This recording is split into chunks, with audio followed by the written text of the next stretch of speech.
Lasagna is probably Stouffer's most popular and well-known item. Can we make something that is not only cheaper, but also tastes just as better from scratch? This is Thawed Out.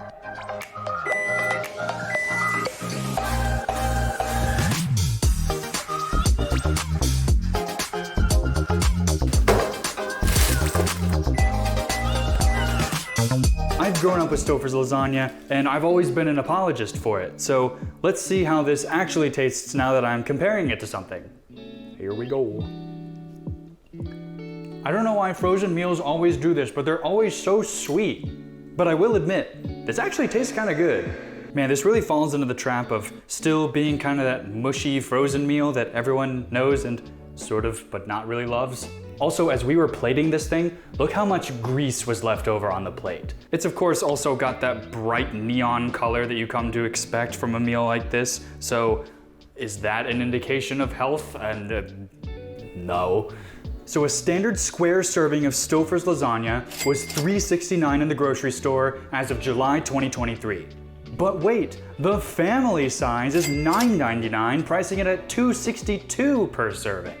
Let's see how close we can get to that number. Let's thaw this recipe out. We're making a standard meat sauce here, so in a large pot, brown 1.5-ish pounds of ground beef and use a masher to pound it into smaller pieces. Remove the beef and then add 1 diced onion and throw in about 5 cloves of minced or crushed garlic. Let it get nice and soft, season with a bit of salt, and then toss in tomato paste and mix that together. Let's get our sauce on. Pour in 1 large can of crushed tomatoes, stir, add your ground beef back in, stir 1 more time. Oh yeah, and add salt and pepper, and then stir 1 more time after that. As for the other ingredients, you want 1 container of ricotta. Mix that in with 1 egg, salt, and pepper. Additionally, on the side, shred a block of mozzarella cheese and about 1/3 cup's worth of Parmesan cheese. Now let's stack our big boy. First, I'll grease up a 16x9 pan. Then I'll lay down a thin layer of sauce, followed by a layer of lasagna pasta. I'm using the oven-ready kind, followed by some plops of ricotta and a sprinkling of other cheeses, followed by another round of the exact same thing as I just did. You could go for a 3rd layer if you want, it kinda just depends on how much you made and how big you're willing to make your lasagna. Cover the pan in tin foil and set it in an oven set to 365 for 20 minutes. Then uncover and cook some more for about 30 minutes. Wow, take a look at this. We actually just barely made it cheaper than the family size portions. And the square is probably a little bit bigger than a portion that you're gonna get in a family size portion.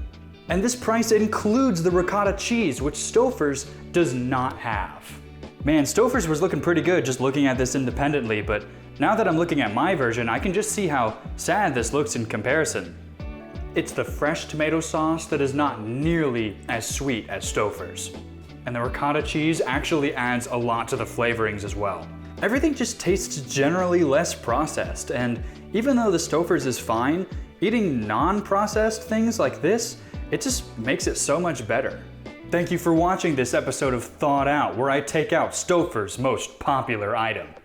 If you were inspired to make your own lasagna as opposed to buying the Stouffer's, subscribe, leave a like, and ring the bell for more Thawed Out.